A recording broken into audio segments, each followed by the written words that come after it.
بسم الله الرحمن الرحيم. ان شاء الله النهارده هنتعلم مع بعض ازاي اخلي الكومبو بوكس اوتو كومبليت.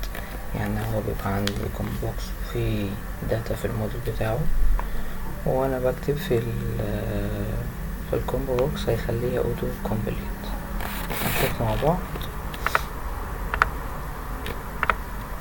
هنفتح جوجل، هننزل مكتبة اسمها جافا سوينج كول.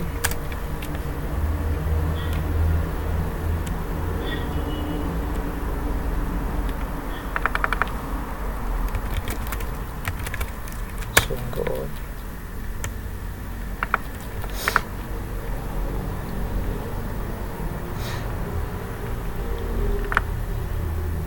اعملها داونلود.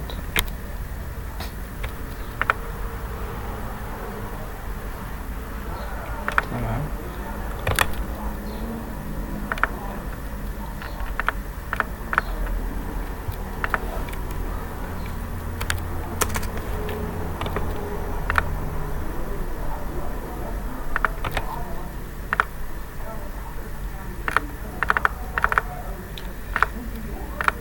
هعمل نيو بروجكت، هعمل جي فريم جديد.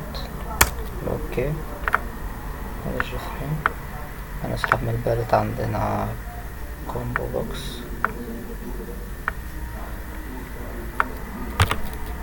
بروبرتيز، هغير في الموديل بتاعه، هقول له احمد.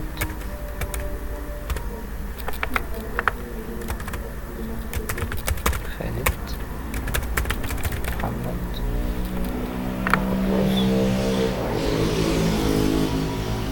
هاجي على الجي فريم هنا،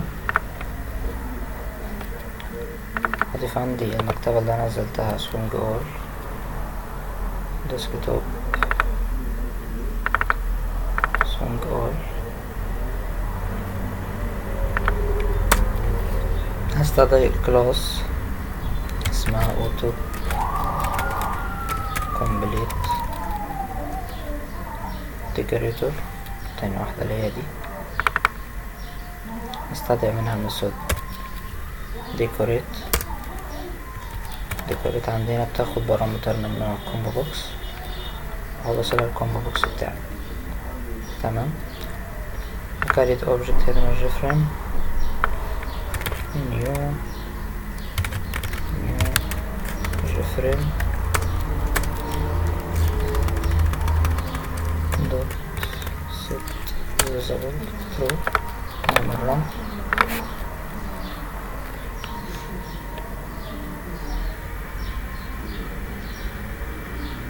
هنا هو الكومبو بوكس بتاعي.